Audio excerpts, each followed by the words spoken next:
नमस्कार, आपण पाहत आहात ठळक घडामोड क्राईम न्यूज. निर्भीड पत्रकारिता आवत सत्याचा.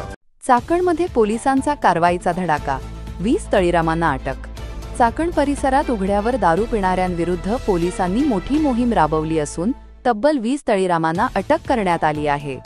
सार्वजनिक ठिकाणी दारू पिणे, गोंधळ घालणे आणि वाहतुकीत अडथळा निर्माण करणे अशा कृत्यांवरून ही कारवाई करण्यात आली. वरिष्ठ पोलीस निरीक्षक संजय सोळंके यांच्या मार्गदर्शनाखाली डीबी पथकाचे पोलीस निरीक्षक राहुल पाटील आणि सचिन मोरखंडे तसेच पोलीस कर्मचारी शिवाजी चव्हाण, भैरोबा यादव, महादेव भिकड, अमोल माटे, उषा होले, सरला ताजने यांच्या पथकाने ही मोहीम राबवली. मागील काही दिवसांपासून रात्रीच्या वेळी सार्वजनिक ठिकाणी दारू पिऊन गोंधळ घालणाऱ्यांमुळे नागरिकांमध्ये नाराजी होती.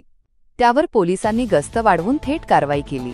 अटक केलेल्या सर्व आरोपींविरुद्ध बॉम्बे पोलीस कायद्याअंतर्गत गुन्हे दाखल करण्यात आले असून पुढील तपास सुरू आहे. या मोहिमेमुळे परिसरातील नागरिकांनी पोलिसांचे कौतुक केले आहे. सार्वजनिक ठिकाणी शिस्त राखण्यासाठी अशा मोहिमा नियमित राबवाव्यात अशी मागणी नागरिकांकडून होत आहे. सार्वजनिक ठिकाणी दारू प्यायला बसणाऱ्यांवर आणि धिंगाणा घालणाऱ्यांवर आता सक्त कारवाई होणार असा इशारा पोलिसांनी दिला आहे. प्रतिनिधी सुनील घनवटसोबत ठळक घडामोड.